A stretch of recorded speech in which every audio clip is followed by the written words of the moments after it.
Nihat Bərdəli Production təqdim edir. Sevgiye ben inanmıram, çünkü bu kalbimi kıran kırıp ben yüreğimden yaralıyam. Zaman zaman belki unutarım. Sevgi mi var, seven mi var? Eşk iki kalbin nöksanıdır. Seven sevir, giden gedir. Yürekler eşkin kurbanıdır. Muhabbetim yalan imiş, yüreğim talan imiş. Bu sevdanın zerbeleri sen demeylerle kalan imiş. Bilen bilir nedir derdim, ben ki bu hayatta gün görmedim.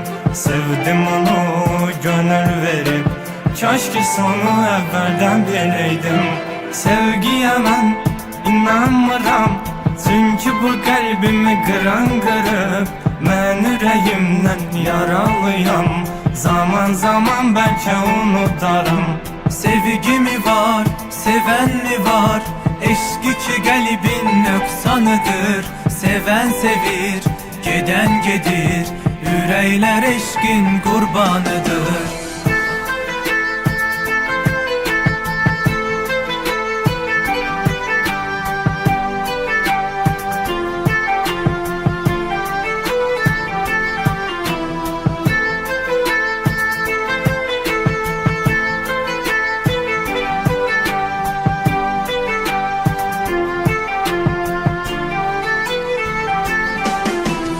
Olanları unudaram, çetin ki onu unudar ürey.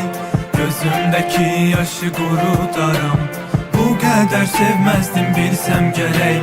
Kalbimi gel geri getir, sen deme sevmeyi günah imiş. Kalbimi kırdı yok eyledi, olanlar kalbimde bir ah imiş. Sevgiye ben inanmıram, çünkü bu kalbimi kıran kırıp ben yüreğimden yaralıyam. Zaman zaman belki unutarım. Sevgi mi var, seven mi var? Eşk iki kalbin nöksanıdır. Seven sevir, giden gedir.